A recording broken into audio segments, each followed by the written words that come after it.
I'm sitting next to Nick Muir. Nick Muir's from England. He made, with John Digweed, lots of classics. One of them was For What You Dream Of. Yes. Was featured in Trainspotting. That's right. Yeah. And you're a producer. You're a DJ. Yep. You're a real musician. I mean, DJs are real musicians, but you know what I mean. That's my background as a piano player, organ player, keyboard player. Yeah, that's what I did for 10 years professionally before house music really took off in the UK. Yes. And a couple of years ago, you made a transition, not only a producer, but you were all the time a producer, and then you started to DJ with lots of success. Well, I was doing okay. I mean, 10 years ago, I suppose, 12 years ago, people started offering me gigs. And so I thought, well, you know, I might as well do them. If somebody's offering me a gig, I'm not going to say no.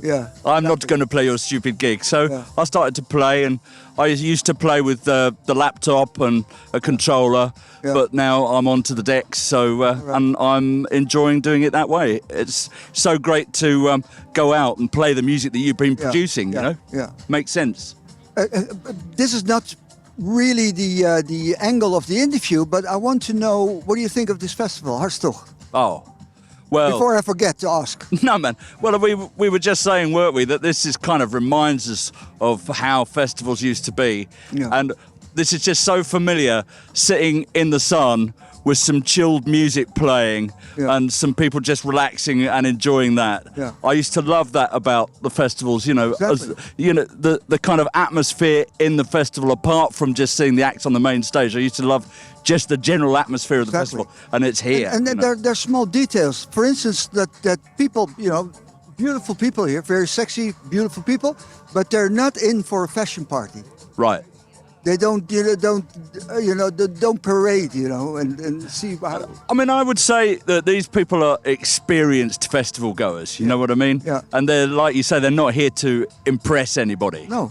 They're here to enjoy themselves. And be with friends and enjoy the music. Yeah, yeah. That's it. And to make a connection.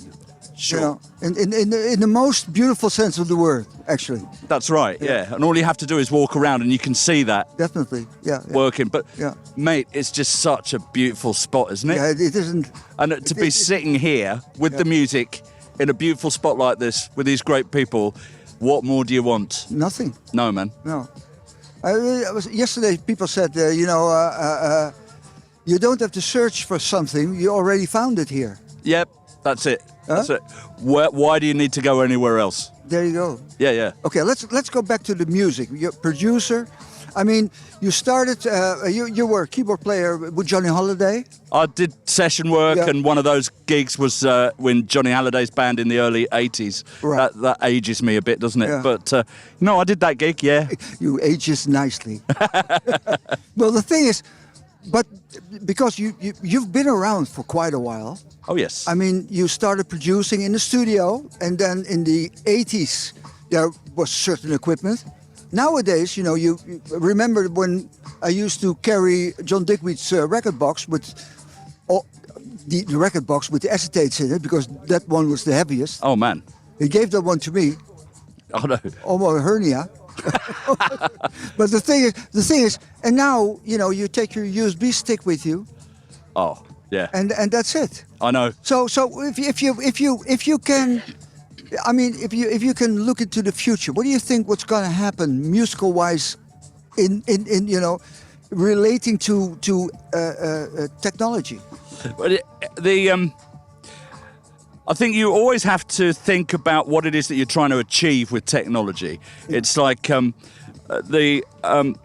going forward, a lot of the talk now is about artificial intelligence and AI and how that's going to affect the way of working. Yeah. But what I've always done ever since we started writing music on the computer, because the possibilities are overwhelming. Yes. There's so many ways that you can go. Yes. An infinite amount of sounds that you can use and approaches you can take. Yeah. But the important thing, I think, is to bear in mind what it is that you want to get out of it at the end. Yeah. Like you want to draw people in, you want to engage them, you want to get them to move around and just enjoy the moment. Yeah. And I think as long as you keep in mind what your end point is, then you don't have to worry about the technology. No, that's true. I think what AI will do is take out a lot of the hard work, a lot of the, boring stuff that you have to do sometimes. All right. It will be a quicker way to get to certain ends. Yeah. And I can only see that as being a good thing as long as you know what it is that you're trying to do with the technology. Exactly. But as far as the music is concerned, what I love about dance music, Mick, is the way it kind of just changes, ebbs and flows, evolves. Something will come back and then that'll go away and something else will come back. It's like a kind of, ever-changing, moving feast. Exactly. And then the search for sounds. I mean, that's incredible, huh? You can almost dial up any sound you can imagine these days. Yeah. But also, it's a question of working with sounds, treating them with the technology. The treatments that you've got now are fantastic. Yeah. The width that you can get on things and totally immerse people. Yeah. I think that's what we're trying to do. We're trying to get people to be involved, accept the music, and be in the moment. And that's what I love about the technology. All right. The fact that, and it's groovy, it's funky, Yeah.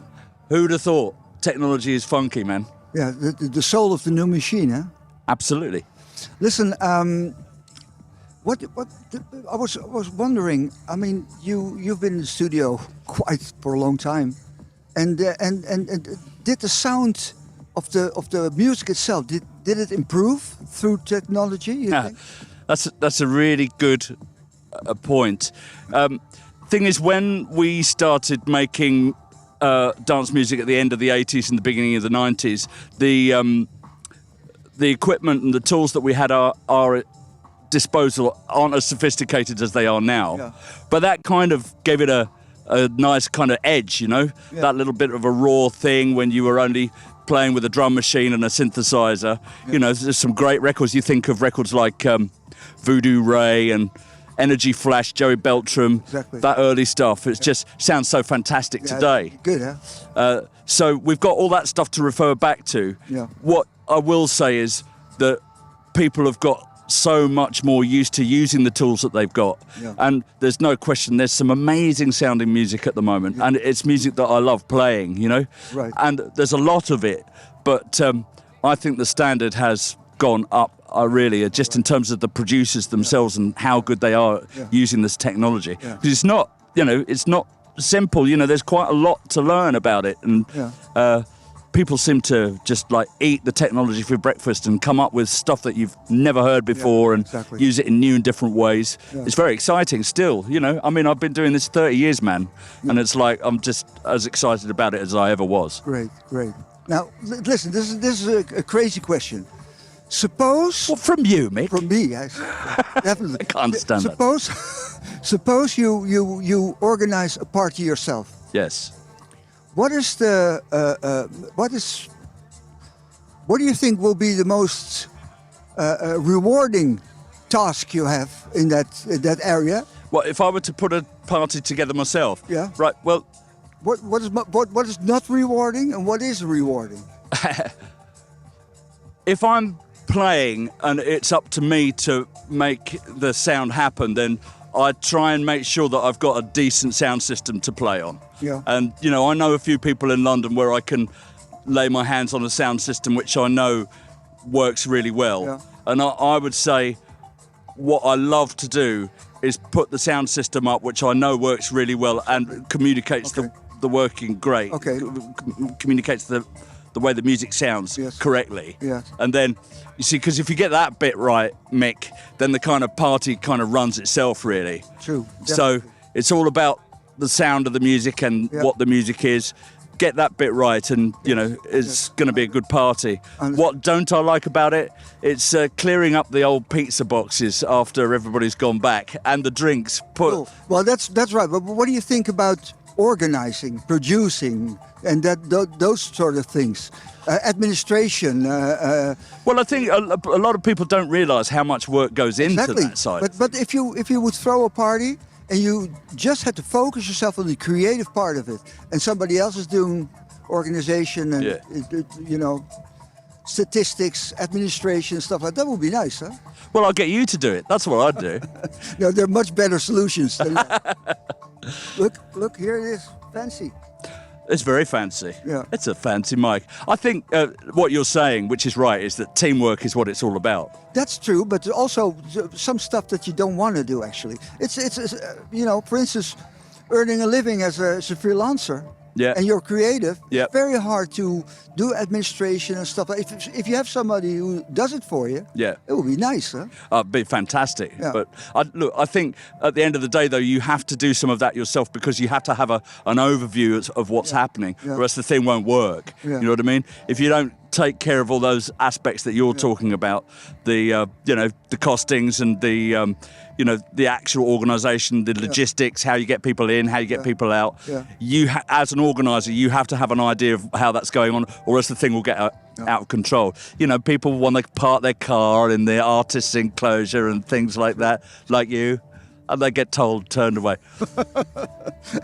I get annoyed again, huh? And you're right to do so. But yeah, the thing is, I think if you're organising a party, then you have to bear in mind all those things and keep control of them if you But can. listen, you see that microphone you have in your hand now, which is fancy. Yeah. They offer that solution, that you can do your party, but they do all the other stuff. Oh wow, That's great, isn't it? really good. Yeah. And like they'll do it as a kind of package. Yeah.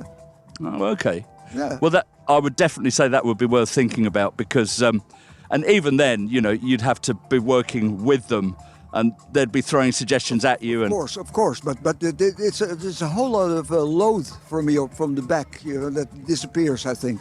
I didn't realise that was one of the services that Fancy offered was Yes. to actually do some logistics of a party. They do everything. Wow. The only thing you have to do is be creative. Yeah.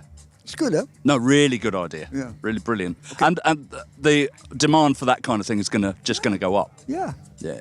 Thank you so much, Nick. Thank you, Mick, for everything. You're a gem. I drive you back to Schiphol Airport tomorrow, huh? Yeah, we leave at 4 a.m.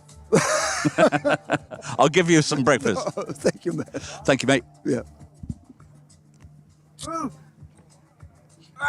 I love that kiss. To you.